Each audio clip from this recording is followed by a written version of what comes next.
Hello, welcome back to the Battle for Stalingrad, Excalibre Games, Part 2. The first video I did, I think, just covered some initial thoughts on the rules and a bit of the opening turn. So I've now played on for a bit longer and I've just finished off turn 3. And it's been a real steep learning curve, one I've quite enjoyed, but I think my play as the German is below par to justify continuing with the game. I'm very tempted to reset with the rules that I now understand and some of the techniques that I think I've learnt that you need to use to be successful fighting through the streets of a city with this system.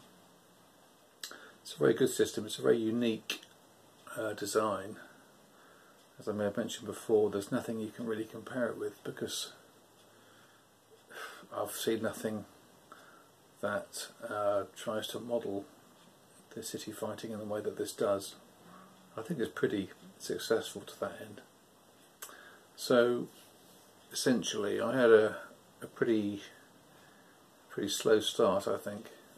I took the Mamiev Kagan on turn 2, not on turn 1, and that's got the implication that you draw 2 no reaction chits rather than 1 until you take that particular feature.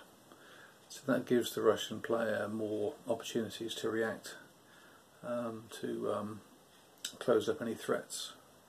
There was one example in the south where I did actually break through with an attack, but picked a reaction chit after that attack, and they were just able to fill the gap that had been opened up to the Volga.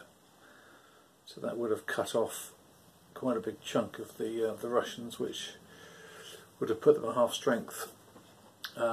You're automatically in supply on the banks of the Volga, but if you go sort of inland of the river, then you're out of supply, and I think that the Germans need to do those sorts of things to have a chance. So at the moment their forces are looking pretty thin. The 29th motorised is withdrawn at the end of turn 2.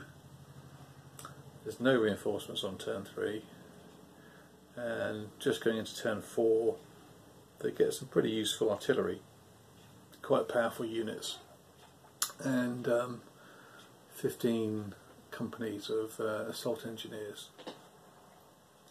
which, you know, I think they were sent specifically by Adolf Hitler to sort of give the Germans what they asked for to finish off the job. But I mean, I'm nowhere near finishing off the job.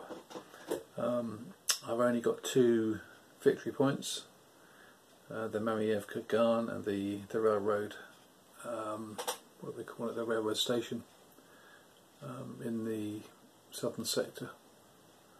So, and that's come at quite a cost actually in terms of units.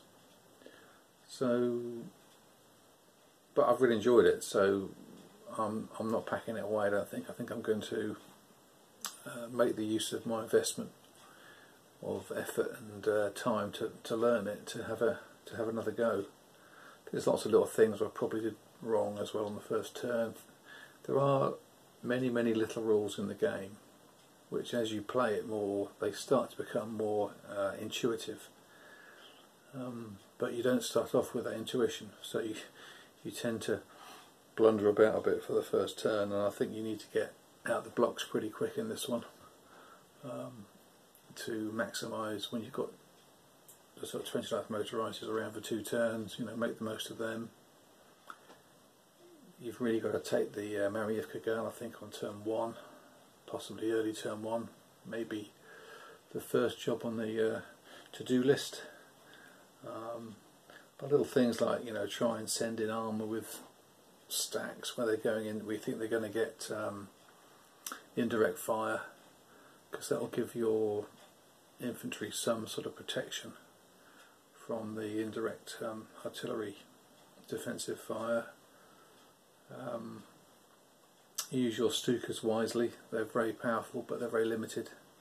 So where you intend to attack, try and pick off any or some of the potential supporting artillery, because that's what really makes a big difference to the losses. If you consider that most of the Russian units are 2 or 3 defensive fire, but you can suddenly put in a 120mm sort of mortar battalion, which essentially adds 8 more factors.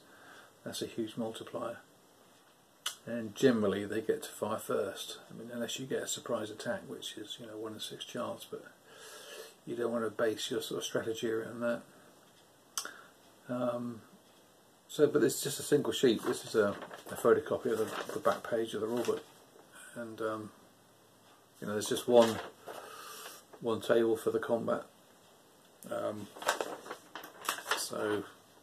there's the top half is the terrain effects chart. So it's, once you've got it down, once you've got it absorbed, that's all you need really. And you can just focus on the job at hand. So it's good stuff. Is it still available? Not sure. I'm sure there's plenty of copies around in the second-hand market, because it's been redone by Excalibre. Maybe someone will pick it up and do an enlarged game. Maybe slightly bigger counters might be nicer. Maybe going to 9/16, but it would lose its small footprint, which is part of its attraction. So let's have a look at the map. So here we are, just going into turn 4. The turn 4 reinforcements are yet to be added, and you can see they've made some progress in the north. They've actually got to the Volga, but there's not yet been a Russian counterattack. But I suspect that turn 4 might see that occurring were I to continue. This Russian line looks pretty frightening to try and break through there. You're not going to get much cover, particularly down in this middle area. You see the memory of Kagan that's now fallen, and the Germans have pushed through as far as they could on that previous turn. But many Russian battalions came in to reinforce that sort of locality, and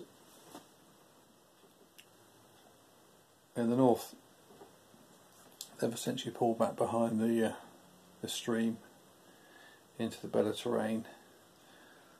The pocket, I'm not sure what to do with the pocket. I think the jury's out on that. I overran a number of them at the cost of 1 unit. But do you even need to do that? Because they're out of supply, so they can't move. As long as you're pretty convinced that the Russians are not going to counter-attack and break through to them. You can see there's Zoks in the clear hexes. So these guys are out of supply, as is the motorised infantry unit.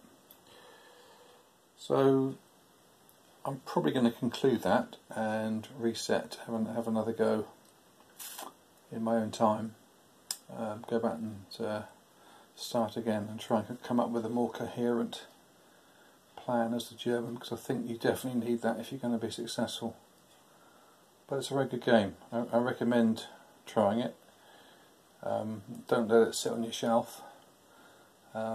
Stick with the rules. There's plenty of Q&As on Content World, certainly latterly by me. I'm responsible for a few of them recently, but I think they've all been answered, so it's a very good resource. Enjoy.